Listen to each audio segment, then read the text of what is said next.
Our today's topic is urine formation. Urine formation जब भी होती है 3 steps में होती है. First is glomerular filtration, reabsorption and secretion. ये नेफ्रॉन में ही होंगे, डिफरेंट पार्ट्स में डिफरेंट फंक्शंस जो परफॉर्म होंगे. So the first step is glomerular filtration. Name से ही क्लियर हो रहा है, it will be carried out by glomerulus part of nephron, that is why it is known as glomerular filtration.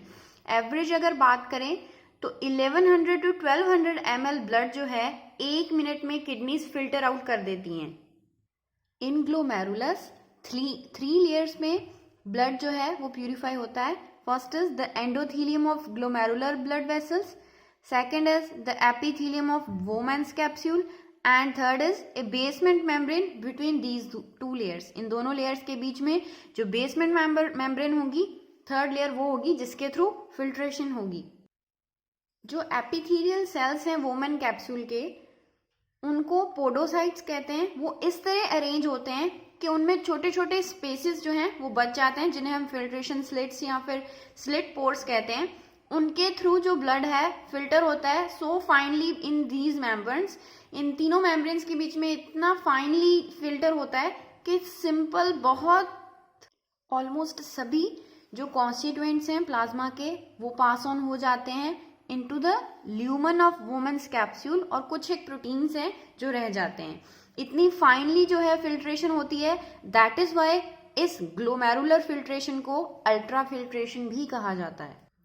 Next is GFR, that is glomerular filtration rate. ये क्या है? ये वो अमाउंट है फिल्ट्रेट की जो किडनीज 1 मिनट में filter out करती हैं. हेल्थी पर्सन में ये अप्रोक्सीमेटली 125 ml होता है 1 मिनट में. तो अगर एक दिन की बात करें तो this amount is approximately equal to 180 litres. Kidneys के पास एक मैकेनिज्म होता है जिसके थ्रू ये GFR जो है वो रेगुलेट होता है. तो ये मैकेनिज्म कौन कैरी आउट करता है? Juxta glomerular apparatus, that is JGA. ये एक सेंसिटिव रीजन है जो सेल्स में डिफरेंट मॉडिफिकेशंस होकर बनता है. एक तो DCT, that is distal convoluted tubule में बनेगा, and the efferent arteriole at the location of their contact. तो ए फॉल इन GFR, अगर GFR में फॉल होगा मतलब रेट जो है वो कम होगा, तो सिंपली वो क्या एक्टिवेट कर देगा? JG cells, that is juxtaglomerular cells को एक्टिवेट कर देगा, जो एक्टिवेट होकर फिर क्या रिलीज करेंगे? रेनिन रिलीज करेंगे. रेनिन फिर से क्या स्टिमुलेट करेगा? ग्लोमेरुलर ब्लड फ्लो को स्टिमुलेट कर देगा. ज्यादा ब्लड फ्लो होगा ग्लोमेरुलस के थ्रू फर्दर, जिससे क्या होगा? GFR दोबारा से नॉर्मल हो जाएगा. नेक्स्ट अगर हम बात करें, हमने पढ़ा कि 180 लीटर्स पर डे जो है वो फिल्टर हो रहा है, फिल्ट्रेशन हो रही है इतनी. लेकिन यूरिन तो इतना हम पास आउट नहीं करते एक दिन में. यूरिन रिलीज जो होता है that is approximately is equal to 1.5 litre only. तो इट मीन्स 99% जो है फिल्ट्रेट उसमें से रीअब्जॉर्प्शन हो जाती है, जो कि कौन करता है? Renal tubules. इन रीनल ट्यूब्यूल्स के जो एपिथेलियल सेल्स हैं नेफ्रॉन के डिफरेंट सेगमेंट्स में क्या परफॉर्म करते हैं? Active and passive mechanisms form करते हैं. ठीक परफॉर्म करेंगे. तो जो सब्सटेंसेस हैं, जो glucose, amino acid like sodium वगैरह हैं, ये एक्टिव मैकेनिज्म के थ्रू अब रीअब्सॉर्ब हो जाती हैं. नाइट्रोजनस वेस्ट जो होता है वो पैसिव ट्रांसपोर्ट के थ्रू अब्सॉर्ब हो जाता है. और नेफ्रॉन के फर्स्ट पार्ट्स में, इनिशियल पार्ट्स में जो वाटर है उसकी रीअब्सॉर्प्शन बहुत ज्यादा रेट पे हो जाती है. So after reabsorption there comes the third step, that is secretion. Secretion में क्या होगा? जब यूरिन फॉर्मेशन हो रहा है तो ट्यूब्यूल्स के जो सेल्स हैं दोबारा से H पॉजिटिव, K पॉजिटिव और अमोनिया ये सिक्रीट करेंगे फिल्ट्रेट में.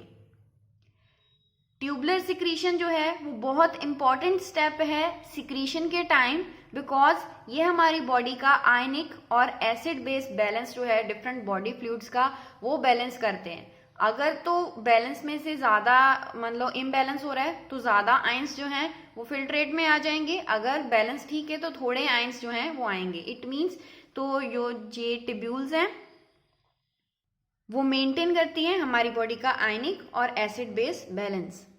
So the next topic is function of tubules. First is proximal convoluted tubule, that is PCT.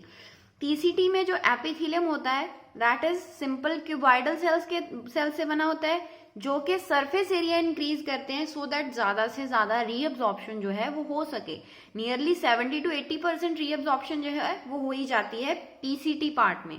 तो इसमें इलेक्ट्रोलाइट्स रीअब्जॉर्ब होंगे, वाटर रीअब्जॉर्ब होगी, जिससे क्या होगा हमारी बॉडी में पीएच और आयनिक बैलेंस जो है वो बना रहेगा बॉडी में. तो अगर कुछ इलेक्ट्रोलाइट्स की रीअब्जॉर्प्शन हो रही है तो काउंटर बैलेंस करने के लिए हाइड्रोजन आयंस, अमोनिया और पोटेशियम आयंस जो हैं वो सिक्रीट करने पड़ते हैं पीसीटी पार्ट को ब्लड बॉडी फ्लूइड्स में. Next is Henle's loop. Reabsorption जो होती है इस पार्ट में सबसे कम होगी, लेकिन फिर भी ये पार्ट जो है बहुत इंपॉर्टेंट रोल प्ले करता है इन द ऑस्मोलैरिटी. जो डिसेंडिंग लिम्ब होगी हेनलेस लूप की वो परमिएबल होगी वाटर के लिए. ठीक है, इट मीन्स वाटर जो है वो मूव कर सकता है, लेकिन इलेक्ट्रोलाइट्स मूव नहीं, इम्परमिएबल है, वो उसके थ्रू मूव आउट नहीं कर सकते. तो ऑब्वियस है वाटर के लिए परमिएबल है, वाटर बाहर चला जाएगा तो जो फिल्ट्रेट है वो कंसेंट्रेट हो जाएगा. लेकिन जो असेंडिंग लिम्ब है वो फर्दर वाटर के लिए तो इम्परमिएबल है, लेकिन इलेक्ट्रोलाइट्स के लिए परमिएबल है.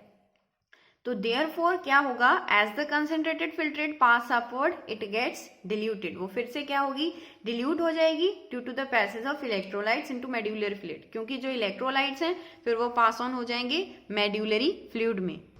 Next part is DCT, that is distal convoluted tubule. यहाँ पर सोडियम और वाटर आयंस की रीअब्जॉर्प्शन होती है.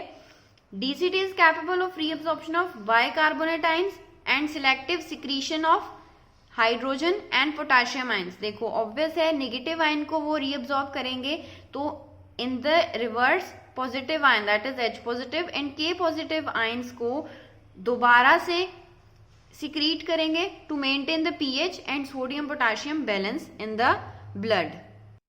सो in this diagram you can clearly see कि कहाँ से कौन से आयंस रीअब्जॉर्ब हो रहे हैं, कौन से दोबारा से सिक्रीट हो रहे हैं, as this picture showing the reabsorption and secretion of different parts of nephron. Next part is collecting duct. Collecting duct में large amount of water जो है वो reabsorb हो सकता है so that के concentrated urine जो है हमारी body से pass out हो. अगर हमारी body में वाटर हम कम कंज्यूम कर रहे हैं, कम ले रहे हैं, तो हमारी बॉडी को मैसेज मिल जाता है, तो दोबारा से कोलेक्टिंग डक्ट में से लार्ज अमाउंट ऑफ जो वाटर है दोबारा से रीअब्सॉर्ब हो सकता है. So it also maintains the osmolarity ionic balance of the blood vessels, blood by secreting H positive and K ions in the blood.